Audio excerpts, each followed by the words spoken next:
أعوذ بالله من الشيطان الرجيم. بسم الله الرحمن الرحيم. ألم تر إلى الذين يزعمون أنهم آمنوا بما أنزل إليك وما أنزل من قبلك يريدون أن يتحاكموا إلى الطاغوت وقد أمروا أن يكفروا به ويريد الشيطان أن يضلهم ضلالا بعيدا. وإذا قيل لهم تعالوا إلى ما أنزل الله وإلى الرسول رأيت المنافقين يصدون عنك صدودا. فكيف إذا أصابتهم مصيبة بما قدمت أيديهم ثم جاءوك يحلفون بالله إن أردنا إلا إحسانا وتوفيقا. أولئك الذين يعلم الله ما في قلوبهم فأعرض عنهم وعظهم وقل لهم في أنفسهم قولا بليغا. وما أرسلنا من رسول إلا ليطاع بإذن الله ولو أنهم يظلموا أنفسهم جاءوك فاستغفروا الله واستغفر لهم الرسول لوجدوا الله توابا رحيما. لفظی ترجمہ پارے 5 سورۃ النساء آیت نمبر 60 تا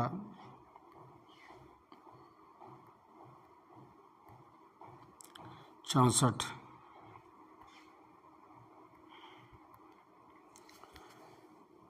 الم ترى کیا نہیں دیکھا الی الذین ان لوگوں کی طرف یزعمون جو خیال کرتے ہیں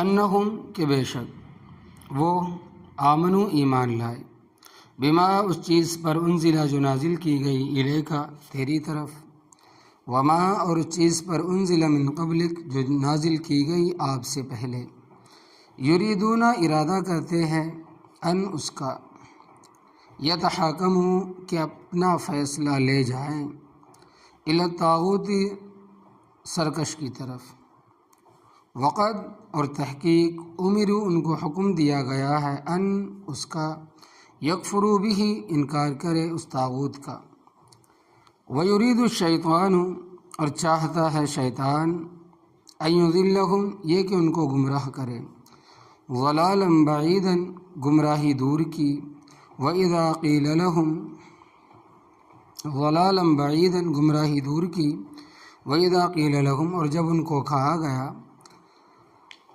تعالوا آؤ الی ما اس چیز کی طرف انزل اللہ جو اللہ تبارک و تعالی نے نازل فرمائی ہے وَإِلَى الرَّسُولِ اور رسول صلی اللہ علیہ وسلم کی طرف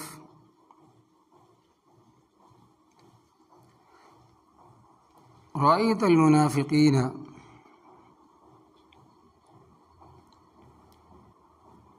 تو دیکھا آپ نے منافقوں کو یصدون عنکا اعراض کرتے ہیں آپ صلی اللہ علیہ وسلم سے صدوداً اعراض کرنا فکیفا پس کیسا ہوا اذا اصابتہم مصیبت جب پہنچی ان کو مصیبت بما قدمت ایدیہم اس سبب سے جو بھیجا آگے ان کے ہاتھوں نے اپنے ہاتھوں کے کرتوتوں کے بدلے ثم جاؤک پھر گئے وہ تیرے پاس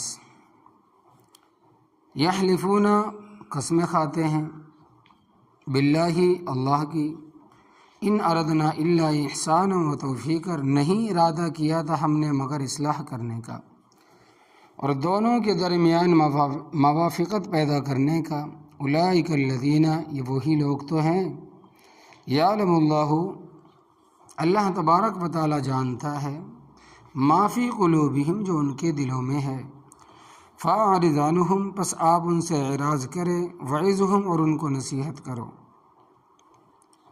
وقل لہم اور کہہ ان کو فی انفسہم ان کے نفسوں کے بارے میں قولا بلیغا ایسی بات جو ان کے دلوں کی تہ تک پہنچے۔ وما ارسلنا من رسول، اور نہیں بھیجا ہم نے کوئی رسول الا لیطاع، مگر اس لیے کہ اس کی اطاعت کی جائے، باذن اللہ، اللہ تبارک و تعالیٰ کے حکم سے۔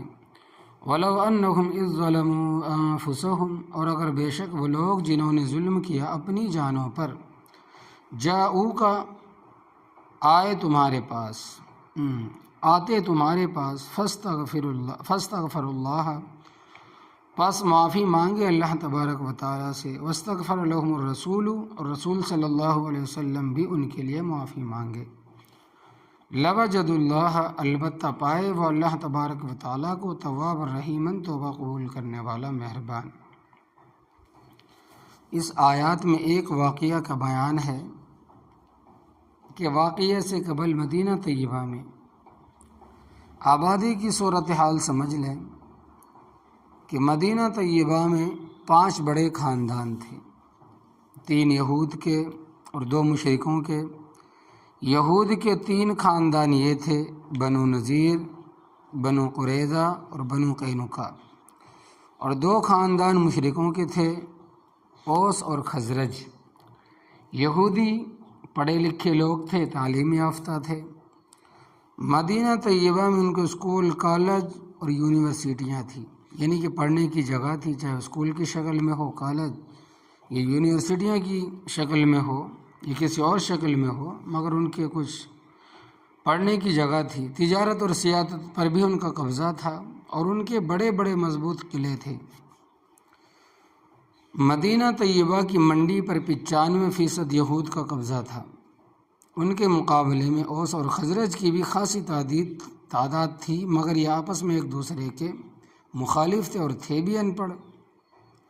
ان پر یہود کا یہاں تک اثر تھا کہ اوس اور خزرج کے کسی محلے میں اگر کوئی بڑا یہودی ہوتا تھا تو یہ لوگ اس کی اجازت کے بغیر اپنی لڑکے کا نکاح نہیں کر سکتے تھے، یعنی اپنے بچے یا بچوں کا نکاح نہیں کر سکتے تھے۔ پہلے اس سے پوچھتے تھے کہ ہم اپنے لڑکی کی فلاں جگہ نسبت کرنا چاہتے ہیں، کہ آپ کی طرف سے اجازت ہے؟ مطلب یہ ہے کہ اوس اور خزرج خانگی معاملات میں بھی خود مختار نہیں تھے۔ اس حد تک یہود کا ان پر اثر تھا کہ یہودی اگر کوئی فیصلے سے بھی گزرتا ہوتا، یہودی اگر بہت فاصلے سے بھی اگر گزرتا ہوتا تو یہ ضرور اسے سلام کرتے تھے۔ مدینہ طیبہ میں یہودیوں کی بھی زمینیں تھیں اور اس خزرج کی بھی زمینیں تھیں، اوس یعنی مشرکوں کی بھی زمینیں تھیں، جو ان کے پاس جدی پشتی چلی آ رہی تھی۔ واقعہ اس طرح پیش آیا کہ بشیر نامی ایک منافق تھا، اس کا ایک یہودی کے ساتھ زمین کے سلسلے میں جھگڑا ہوا۔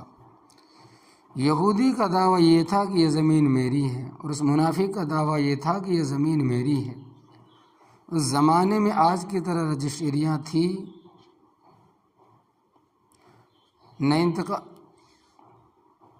رجسٹریاں نہیں ہوتی تھی، انتقال ہوتے تھے، جس زمین پر قبضہ ہوتا تھا اس کی سمجھی جاتی تھی۔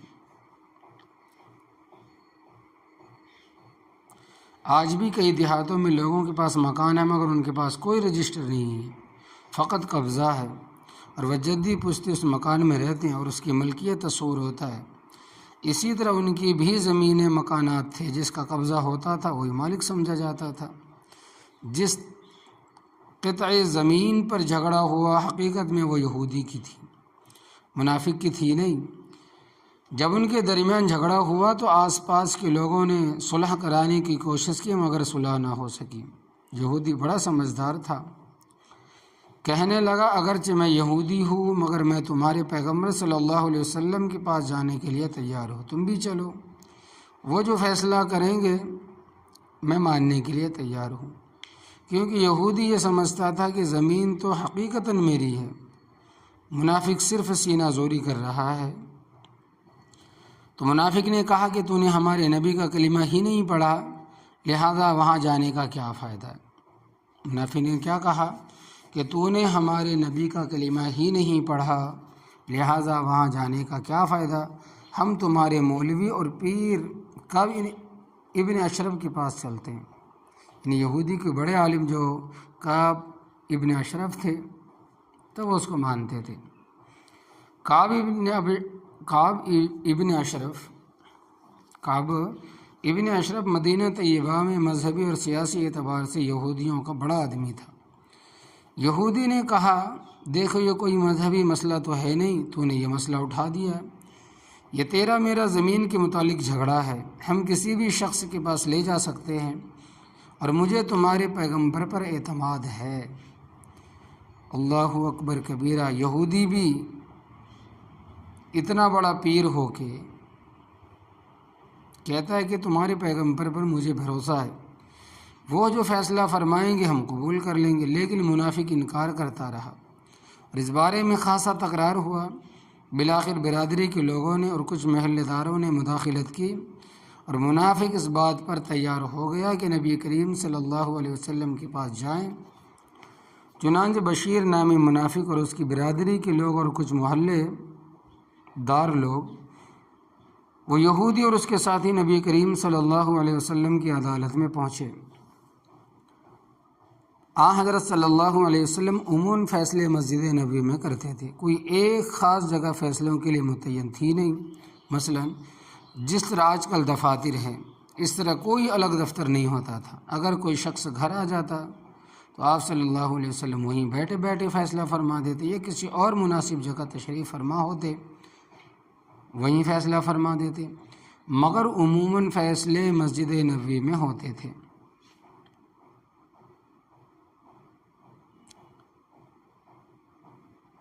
مسجد نبوی میں فیصلے ہوتے تھے، کما و زمانہ تھا، تکلفات نہیں تھے، یعنی مل جل کے رہتے تھے۔ نبی کریم صلی اللہ علیہ وسلم کی مسجد میں لوگ کثیر تعداد میں ہوتے تھے، اپنے بھی ہوتے تھے، غیر آ کر مسئلے فیصلے سنتے تھے۔ یہ لوگ آئے اور کہا کہ ہمارا ایک جھگڑا ہے، اس کے فیصلے کے لیے ہم آپ کے پاس آئے، آپ جو فیصلہ فرمائیں گے ہمیں منظور ہوگا۔ نبی کریم صلی اللہ علیہ وسلم نے اس منافق سے دریافت فرمایا کہ واقعی تمہارا آپس میں جھگڑا ہے؟ اس نے کہا کہ ہاں واقعی جھگڑا ہے۔ آپ صلی اللہ علیہ وسلم نے فرمایا کہ میں جو فیصلہ کروں گا مانو گے؟ کہنے لگے کہ ہاں ہم مانیں گے۔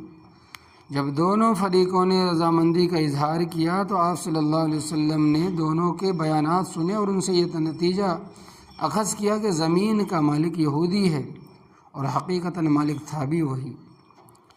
بیانات سننے کے بعد نبی کریم صلی اللہ علیہ وسلم نے فرمایا کہ میں نے دونوں کے بیان سن لیے اور اس نتیجے پر پہنچا ہوں کہ یہ زمین ہے یہودی کی۔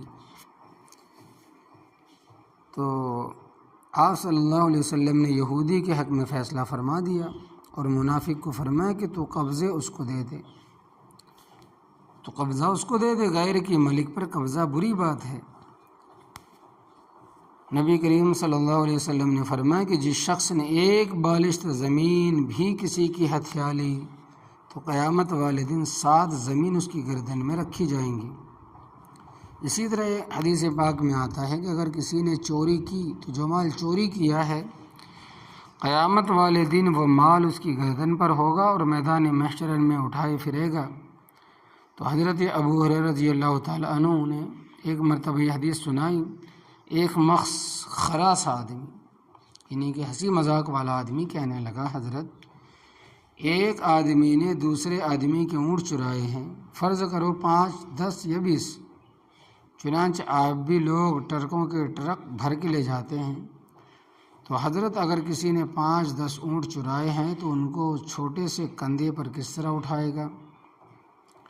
تو حضرت ابو ہریرہ رضی اللہ تعالیٰ نے فرمایا کہ بھتیجے جب میں نبی کریم صلی اللہ علیہ وسلم کی حدیثیں بیان کروں تو ان کا مذاق نہ اڑایا کر۔ پھر فرمایا کہ تو نے یہ حدیث سنی ہے یا نہیں کہ بعض مجرم ایسے بھی ہوں گے کہ ان کو اتنا چوڑا کر دیا جائے گا کہ تیز رفتار گھوڑا ایک کندھے سے دوسرے کندھے تک 3 دن میں نہ پہنچ سکے گا۔ پھر یہ بھی سنا کہ بعض مجرموں کو اتنا چوڑا کر دیا جائے گا کہ ان کے بیٹھنے کی جگہ احد پہاڑ کے برابر ہوگی، جتنی جگہ پر احد پہاڑ ہے اتنی جگہ ان کے بیٹھنے کے لیے ہوگی۔ پھر فرمایا کہ اب بتا اونٹ اٹھا لے گا یا نہیں؟ اتنی گردن پر تو ہزاروں اونٹ آ جائیں گے۔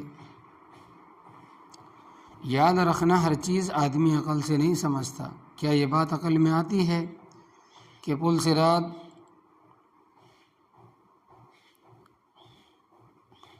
کہ احد من السیف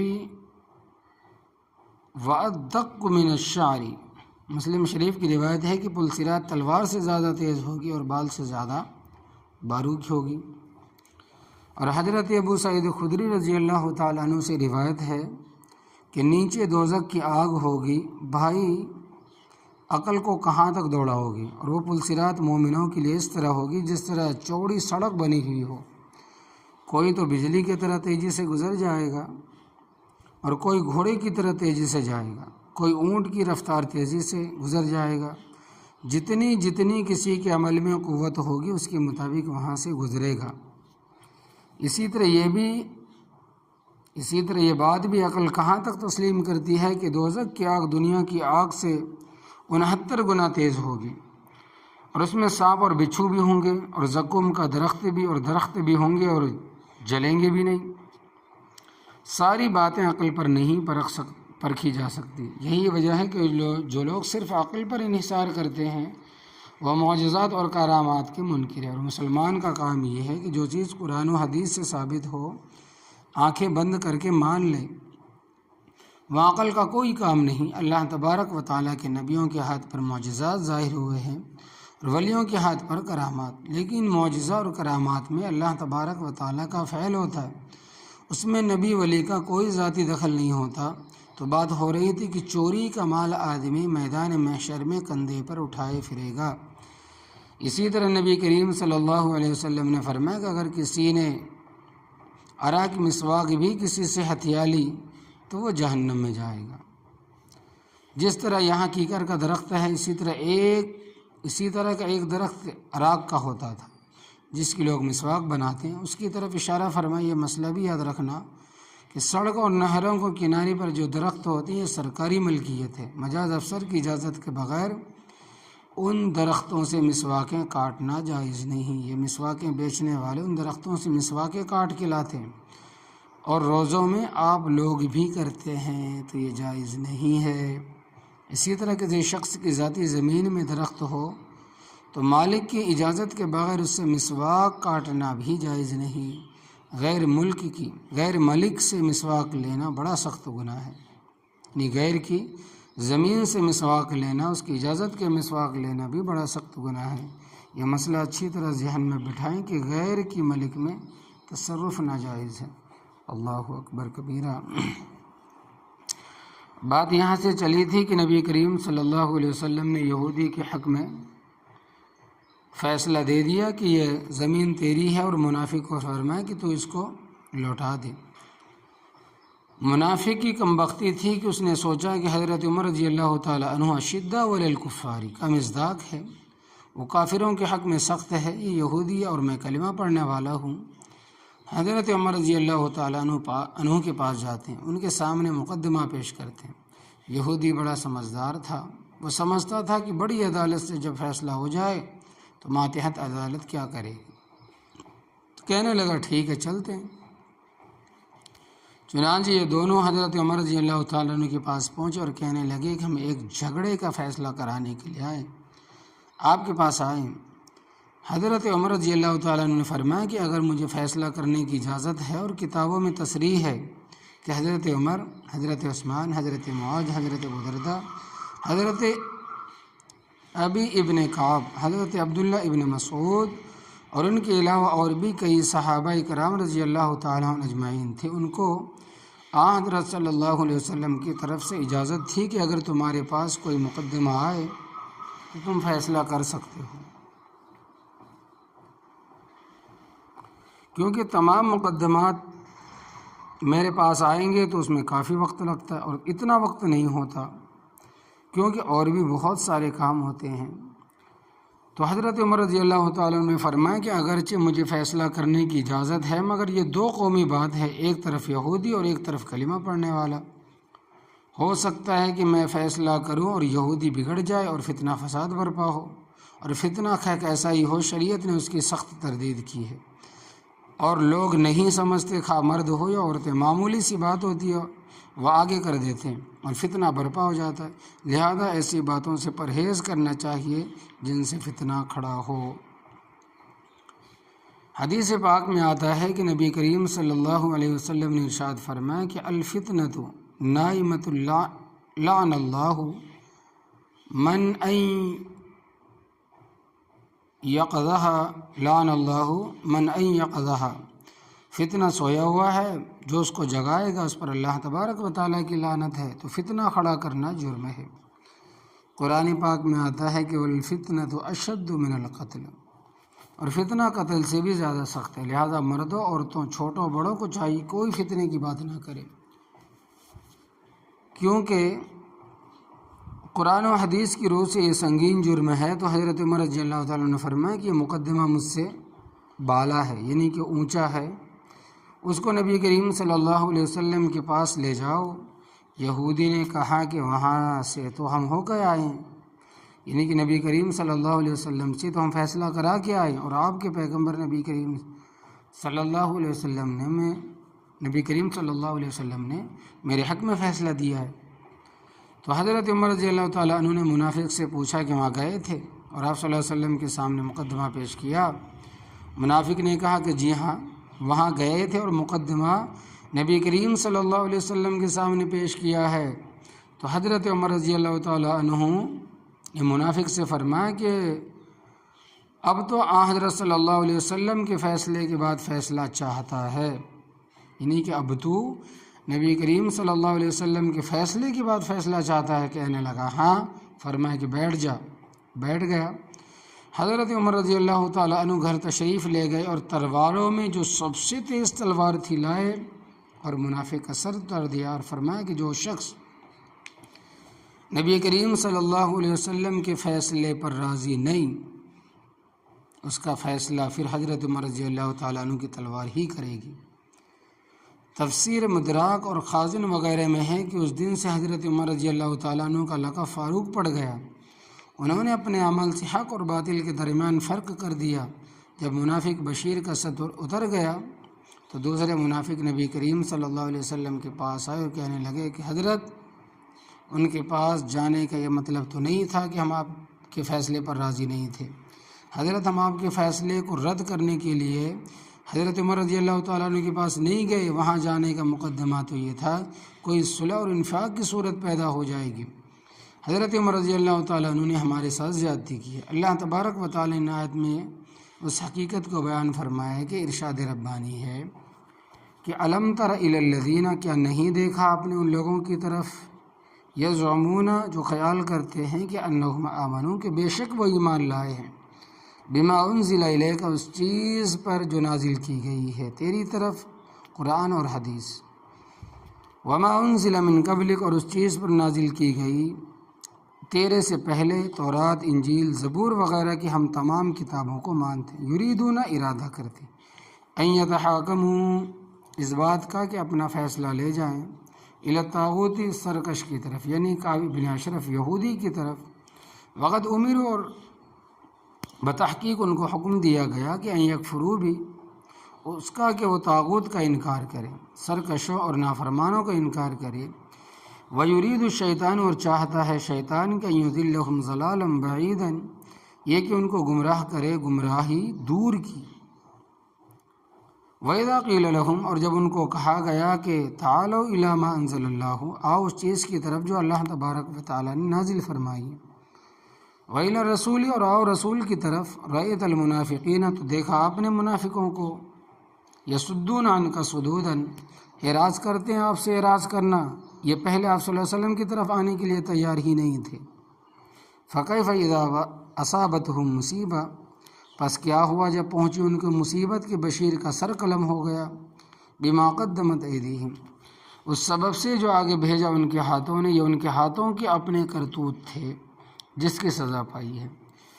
کیونکہ نبی کریم صلی اللہ علیہ وسلم کے فیصلے کے بعد کسی فیصلے کا پھر ضرورت نہیں، کسی فیصلے کی ضرورت نہیں ہو سکتی، عدالت عظمیٰ کے بعد انہوں نے ماتحت عدالت کی طرف رجوع کیا، ثم جاؤ کا پھر وہ آئے وہ تیرے پاس، یحلفون باللہ قسمیں اٹھاتے ہیں اللہ تبارک و تعالیٰ کی، ان اردنا الا احسانا و توفیقا، نہیں ارادہ کیا تھا ہم نے مگر دونوں کے درمیان اصلاح کرنے کا اور موافقت پیدا کرنے کا۔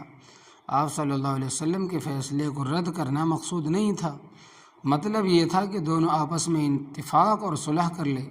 رب تعالیٰ فرماتے ہیں کہ اولئک الذین، یہ وہی لوگ ہیں، یعلم اللہ ما فی قلوبہم، اللہ تبارک و تعالیٰ جانتے جو ان کے دلوں میں ہے، فاعرض عنہم، پس آپ ان سے اعراض کرے، وعظہم، اور ان کو نصیحت کرے، وقل لہم فی انفسہم، اور کہہ ان کو ان کے نفسوں کے بارے میں، قولا بلیغا، ایسی بات جو ان کے دلوں کی تہ تک پہنچے۔ آپ صلی اللہ علیہ وسلم کا کام ہے ان کو سمجھانا، اخلاق کے ساتھ ان کو سمجھا دیں۔ آگے رب تعالیٰ فرماتے ہیں کہ وما ارسلنا من رسول، اور نہیں بھیجا ہم نے کوئی رسول، الا لیطاع باذن اللہ، مگر اس لیے کہ اس کی اطاعت کی جائے۔ اللہ تبارک و تعالیٰ کے حکم سے پیغمبر اللہ تبارک و تعالیٰ کی طرف سے مطاع ہوتا ہے، ساری مخلوق اس کی مطیع ہوتی ہے، اس کی اطاعت کی جاتی ہے۔